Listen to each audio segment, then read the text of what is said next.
Embora o telescópio espacial James Webb ainda esteja capturando manchetes na mídia por ser o mais empolgante projeto de telescópio do futuro, há outro telescópio terrestre em construção agora mesmo e que, mesmo prometendo ser superior ao James Webb, não recebeu tanta atenção assim. Apresentamos o ELT, ou Extremely Large Telescope do ESO. Então, o que faz dele tão especial? O que se espera alcançar com ele? E como se compara a muitos outros telescópios por aí? Eu sou o Denis Ariel e você está assistindo Astron Brasil. E juntos vamos explorar o ELT e ver por que ele pode ser o projeto de telescópio mais emocionante da década.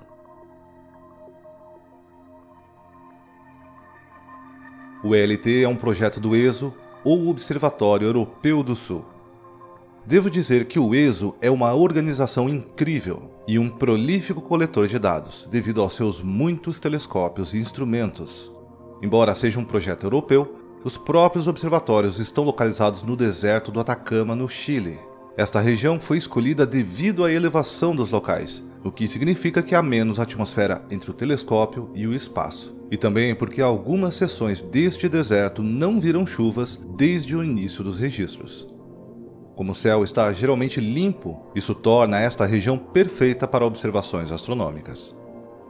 Embora todos os telescópios individuais do ESO sejam numerosos demais para serem mencionados, vou citar alguns projetos notáveis. Um deles é o ALMA, que é o melhor observatório para observar o universo frio, com nuvens moleculares e poeira. Ele consiste em 66 antenas, todas funcionando em conjunto. Outro notável é o VLT, ou Very Large Telescope, que sem surpresa acabará sendo o predecessor do LT. É composto por 4 telescópios de 8,2 metros e 4 telescópios auxiliares adicionais de 1,8 metros. Eles podem funcionar em conjunto ou separadamente, dependendo dos requisitos. Quando trabalham juntos, eles podem alcançar uma resolução angular excepcionalmente alta, ou, em outras palavras, eles podem ver os detalhes 25 vezes mais fracos em comparação com a operação separada. Esses telescópios são atualmente os carros-chefes do ESO e são os instrumentos ópticos mais avançados do mundo. Agora eu mostro a vocês esses outros projetos, porque para realmente apreciar o quão ambicioso o ELT é, você precisa compará-lo com os próximos melhores projetos que temos no momento. Então, vamos começar com o seu tamanho. Lembrando que o VLT possui espelhos de 8,2 metros de largura, o espelho primário do ELT terá incríveis 39,3 metros de diâmetro, com uma área de superfície de 978 metros quadrados. Um telescópio desse tamanho significa que o espelho principal será segmentado, com 798 segmentos ao todo. Com o espelho principal sendo segmentado, isso significa que partes individuais podem ser substituídas e limpas. Com todos os segmentos, o espelho principal do LT coletará 100 milhões de vezes mais luz do que o olho humano é capaz de capturar, e cerca de 26 vezes mais do que um telescópio unitário VLT. Devido ao tamanho do espelho principal, vários outros espelhos são necessários para condensar toda a luz no instrumento científico. Isso significa que haverá um secundário, um terciário, um quarto e um quinto espelho antes mesmo que a luz atinja o instrumento. Esses espelhos menores também serão especiais. O espelho secundário será o maior espelho convexo já produzido. O quarto espelho será o maior espelho adaptativo já produzido, com 8.000 atuadores, para que a superfície possa ser ajustada em frequências de tempo muito altas. Ele será ajustável para conter as distorções na imagem causadas pela atmosfera da Terra e também pela vibração do vento no espelho principal. E isso tudo em tempo real. Agora, sem surpresa, com todo o vidro e a necessidade de suportes resistentes, essa estrutura vai ser muito pesada. 3.700 toneladas, o que significa que vai precisar de uma cúpula gigante para sustentá-la e girá-la. Combine isso com o fato de que o local está situado em um deserto que é sujeito a terremotos, e essas especificações obrigatórias tornam a cúpula quase tão ambiciosa quanto o próprio telescópio. Depois de concluído, ele terá 80 metros de altura e 88 metros de diâmetro. Para lhe dar uma perspectiva, aqui ele é comparado ao Coliseu de Roma, ou ao Estádio Etihad do Manchester City. Para proteger os espelhos durante o dia, essas portas podem se fechar e há para-brisas que reduzem a quantidade de vento e areia que chega aos espelhos. Todo o projeto foi testado em um túnel de vento para garantir que o máximo de vento possível seja direcionado ao redor da estrutura. Embora muito tenha sido feito no projeto para reduzir o peso tanto quanto possível, o peso total da cúpula e do telescópio ainda chega a 6.100 toneladas. A cúpula em si também é protegida contra terremotos, pois é construída sobre enormes amortecedores que protegerão o sensível equipamento dos fortes terremotos que ocorrem lá no Chile. Agora, se você já tentou fotografar o céu noturno antes, você deve saber que a menos que tenha uma montagem motorizada de rastreamento de estrelas, você obterá algumas imagens borradas se fizer uma captura de longa exposição. E com o LT não é diferente. Um dos grandes desafios do design do LT não é apenas ser capaz de girar o telescópio, mas também para cima e para baixo, com o mínimo de vibrações possível para permitir que ele obtenha a exposição necessária. Para isso, a parte móvel da cúpula ficará apoiada em 36 carrinhos fixos com rodas na parte superior.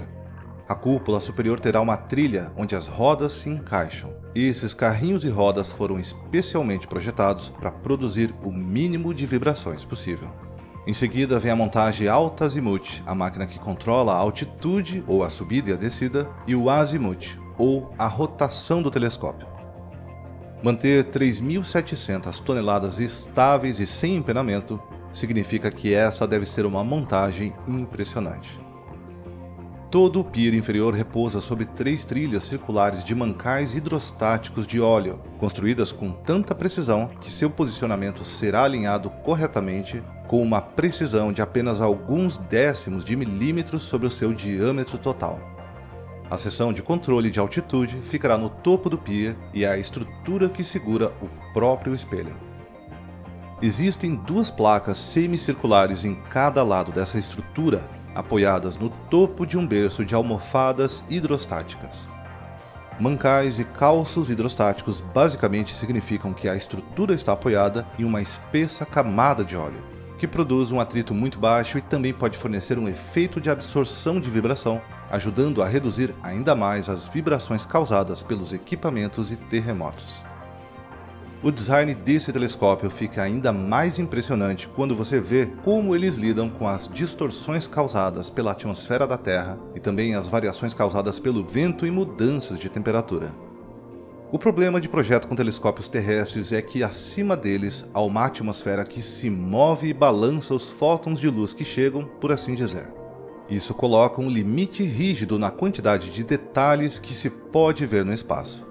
Sem falar nas vibrações dos espelhos causados pelo menor vento ou a pequena expansão ou contração da estrutura causada por mudanças de temperatura, fazendo com que os espelhos segmentados saiam levemente do alinhamento. Como mencionei, os engenheiros tentaram reduzir esses problemas ao máximo ao construí-lo na Cordilheira dos Andes, a uma altitude de 3.000 metros, onde há menos atmosfera entre o telescópio e o espaço em comparação ao nível do mar.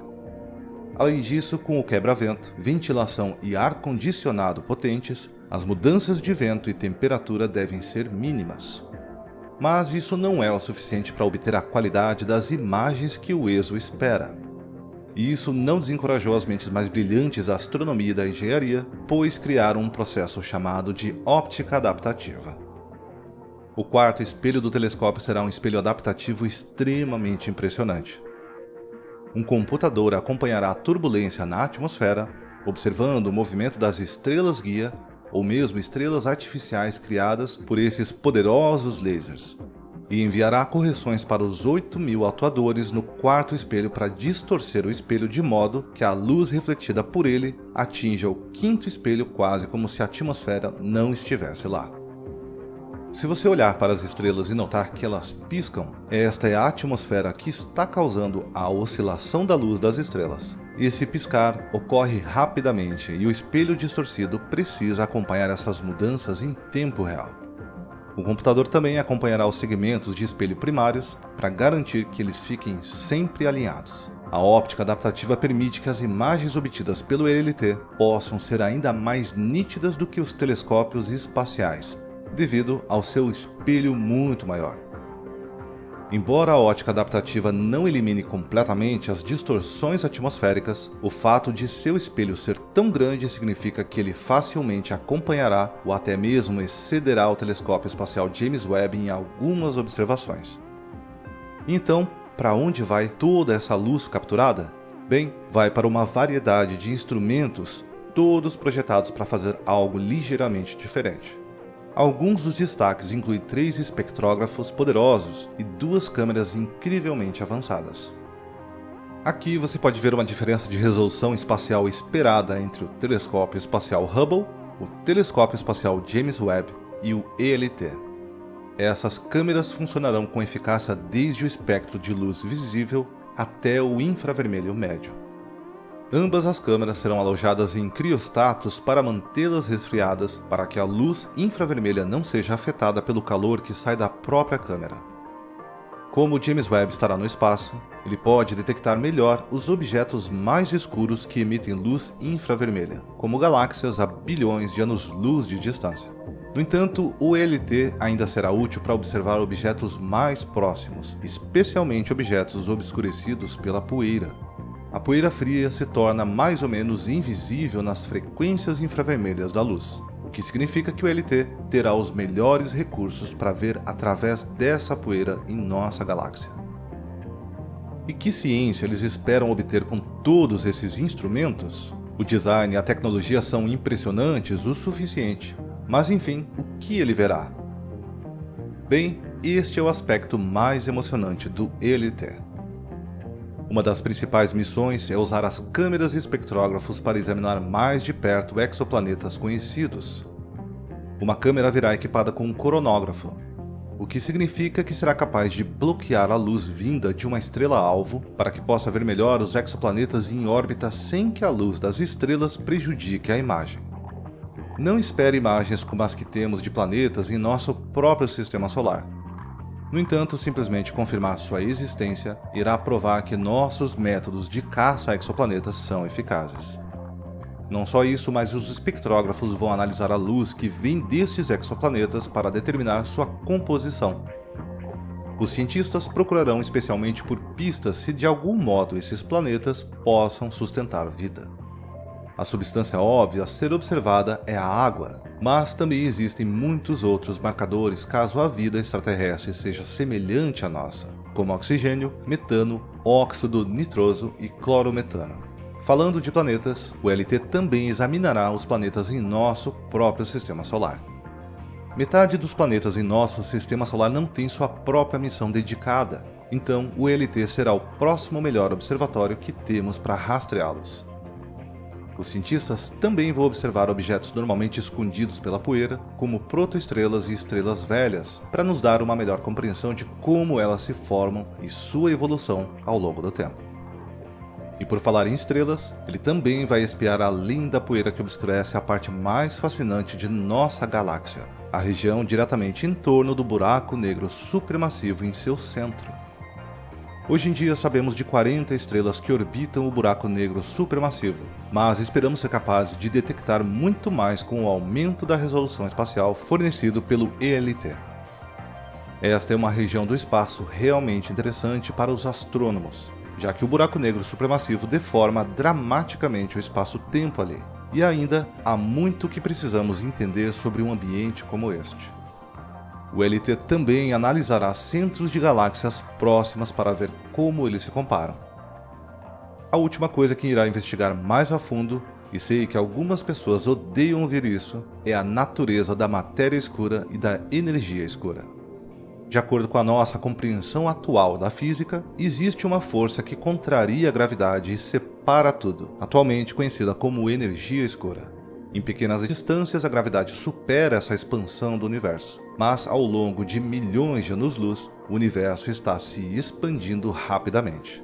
Fizemos um vídeo explicando mais sobre isso, e você pode conferir clicando aqui na direita da tela.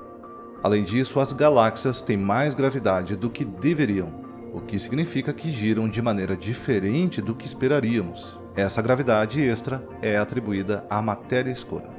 Novamente, confira esse outro vídeo que fizemos sobre este assunto, clicando aqui na direita da tela. Citando o ESO, O que a matéria escura e a energia escura sugerem é que nossas teorias de cosmologia e física de partículas estão incompletas, ou possivelmente incorretas, e que a nova física está lá fora, esperando para ser descoberta. Uma tarefa fundamental para a próxima geração de instalações astrofísicas é pesquisar, identificar e, em última análise, caracterizar essa nova física. Com a capacidade de examinar melhor os halos ao redor das galáxias para caracterizar a matéria escura, e em conjunto com o telescópio espacial James Webb, ver o universo se expandir em tempo real, algo que não foi possível fazer antes. O LT fornecerá contribuições únicas para decidir se a relatividade geral ou uma teoria modificada melhor descreve a expansão do universo, incluindo o teste de comportamento da gravidade em regiões inexploradas, bem como mapear a história da expansão do universo. Portanto, os dados deste telescópio podem nos fornecer uma nova compreensão da gravidade e da física como um todo. Bem, isso basicamente resume tudo aqui. Infelizmente, ainda teremos que esperar 4 anos para que este projeto tenha sua construção concluída, mas se você já está animado com o telescópio espacial James Webb, espere até que o LT seja concluído. Embora, se tudo der certo, o telescópio espacial James Webb será lançado ainda este ano e implantado sem problemas, e em breve estará nos enviando dados fantásticos que poderemos desfrutar enquanto esperamos pelo ELT. Então é isso, quase tudo o que você poderia querer saber sobre talvez o telescópio terrestre mais emocionante da década, o Extremely Large Telescope. Muito obrigado por assistir. Gostou desse vídeo? Então deixe seu like e inscreva-se no canal. E se possível, compartilhe o vídeo com seus amigos. Isso ajuda muito o conteúdo chegar a um número muito maior de pessoas. Um especial agradecimento aos apoiadores do Astron Brasil, que ajudam e muito a manter esse trabalho. Muito obrigado e até o próximo vídeo.